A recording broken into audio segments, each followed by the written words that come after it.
नमस्ते। आपका अरविंद गणेश दामले चैनल में स्वागत है। मैं अरविंद दामले आपके सामने प्रस्तुत कर रहा हूँ मेरी ही कुछ रचनाएं। पहली दो हैं मराठी में और बाद में एक है हिंदी में। यह है इन रचनाओं का 860वां भाग। ये रचनाएं आपको पसंद आएँ तो मेरे अरविंद गणेश दामले चैनल को सब्सक्राइब कीजिए, लाइक कीजिए, शेयर कीजिए और बेल आइकॉन दबाना ना भूलना। पहली मराठी वाली रचना आहे, चांगल्या ठिकाणी पैशाची गुंतवणूक करायला आणि कोणतेही चांगले काम करायला मुहूर्त बघायचाच नसतो. मनात येईल तेव्हा आणि जेव्हा शक्य असेल तेव्हाची वेळ हाच मुहूर्त असतो. दुसरी रचना आहे, सूर्यापासून आलेल्या उन्हात छान वाटतं, ढगांपासून आलेल्या पावसात ताजंतवानं वाटतं आणि बर्फात देखील मजेदार वाटतं. वारं जोरात सुटलं तरी त्यात सारं शरीर ताजंच होतं. वाईट हवा अशी कधी नसतेच. त्या सगळ्यातून आनंद घेणं जमलं पाहिजे, पण आपल्यालाच आनंद घेणं शक्य होत नसतं. तीसरी रचना है हिंदी में, निसर्गदत्त महाराज के उनके शिष्यों के साथ के संवाद पर आधारित ये है अगला 484वां सवाल। अगर बुद्धि के लिए गलत सोच ही आम है तो हम बुद्धि को कैसे रोक सकते हैं? बुद्धि को इधर उधर भटकने से रोकने के लिए कोई तो मार्ग होगा, उसे शांत करने के लिए कोई तो रास्ता होगा। कई बार मैं खुद को बताता भी हूँ और अब ठहर जाओ, बार बार बताता हूँ कि अब काफ़ी हो गया भटकना, पर वो कभी रुकता ही नहीं है। हाँ, कभी थोड़ी देर के लिए रुक भी जाता है, पर ज़्यादा देर के लिए नहीं रुकता। ऐसा लगता है कि जो साधु होते हैं या आध्यात्मिक किस्म के लोग होते हैं, वे कुछ ऐसा करते हैं कि उनकी बुद्धि थम जाती है। वे कुछ बार बार बोलते हैं, कोई मंत्र या वाक्य बोलते हैं या प्रार्थना करते हैं या अपनी सांस पर ध्यान देते हैं, कोई भजन गाते हैं या अपना सिर एक लय में हिलाते रहते हैं। फिर वे एकाग्र हो सकते हैं, ध्यान की अवस्था में जा सकते हैं या खुद पर ही मोहिनी विद्या का प्रयोग कर सकते हैं। ऐसा करने पर वे खुद में सद्गुण ला सकते हैं और मन बुद्धि का इधर उधर भटकना रोक सकते हैं। ये कोई आसान बात नहीं है और हम उसको नज़रअंदाज नहीं कर सकते। इसका उत्तर है, बुद्धि दो तरह की होती है, पानी जैसी और शहद जैसी। जब थोड़ा सा कुछ हो जाता है तो पानी तुरंत हिल जाता है और देर तक लहरें पैदा कर देता है। शहद अपना हिलना देर से शुरू करता है और अपनी जगह जल्दी ही आ पहुंचता है। वैसे शहद वाली बुद्धि की ज़रूरत होती है। इसका अगला 485वां सवाल है, पर बुद्धि का निजी स्वभाव ही तो चंचल है, अशांत है। कोशिश करके उसे शांत किया जा सकता है, पर उसकी अपनी प्रकृति तो चंचल होना ही है। इसका उत्तर है, कई बार बुखार भी कई दिनों तक जारी रहता है, ठंड भी लगती है, शरीर कांप भी उठता है। बुद्धि को अशांत करने का कारण होता है हमारी इच्छाएं और हमारा डर। अगर इन भावनाओं से बच जाएं तो फिर बुद्धि शांत हो सकती है। अगला सवाल है, आप कभी किसी नन्हे बच्चे की ओर गलत भावनाओं के साथ देख ही नहीं सकते। उसका जन्म होते ही उसे दर्द, क्रोध और डर तीनों महसूस होने लगते हैं।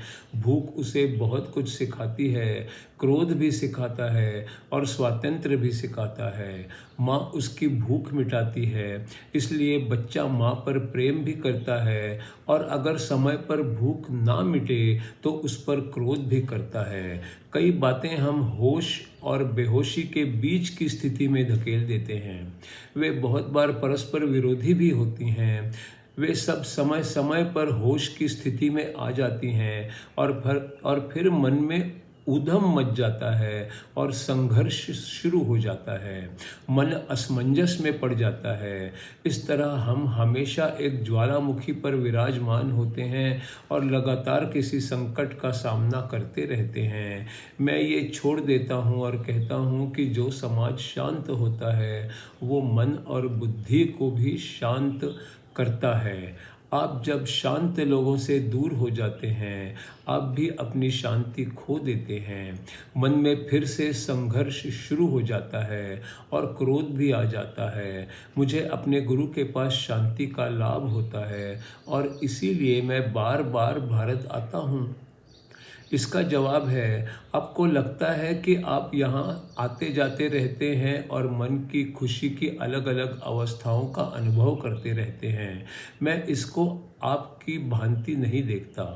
इसमें मुझे ऐसी घटनाओं की कड़ी दिखती है जो कि समय के साथ मेरे ही कारण मुझ में उत्पन्न हुई है।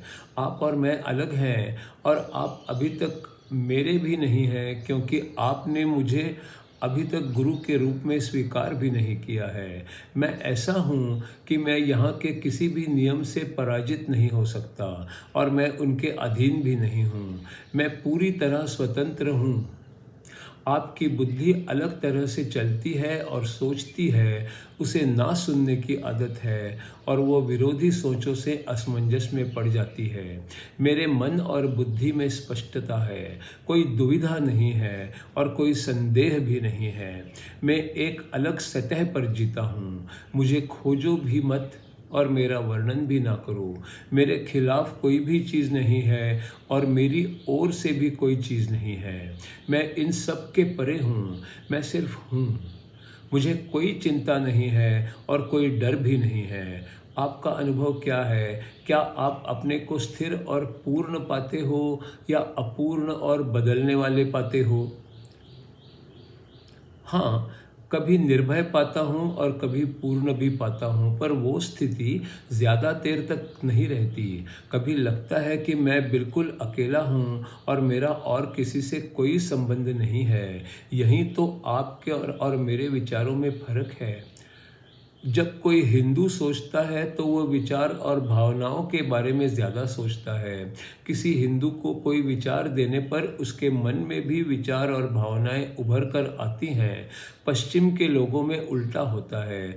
उनमें पहले कोई विचार आता है, फिर वो दिमाग में और भी विचार और कल्पना लाता है, उन्हें और भी आकर्षक बनाता है और मुझे जो भी लगता है उसमें भावना का कोई स्थान नहीं होता, तर्क का होता है। मेरे कर्म भी भावनाओं पर आधारित नहीं होते, वे भी सिर्फ तर्क पर आधारित होते हैं। इसका अगला 487वां सवाल है, आप अपनी बुद्धि का इस्तेमाल ना करो, और इस तरह तो बिल्कुल ना करो। इसका अगला सवाल है, फिर आपकी ऐसी सलाह का फ़ायदा ही क्या है जो मैं मान ही ना सकूं? ये सब आपकी कल्पना और विचार है और आपकी अपेक्षा है कि मैं उनके अनुसार चलूं। मैं तो इस तरह बिना कुछ समझे कुछ कर ही नहीं सकता। इसका उत्तर है, आप कुछ करने की क्यों बात कर रहे हो? क्या आपने कभी कुछ किया है?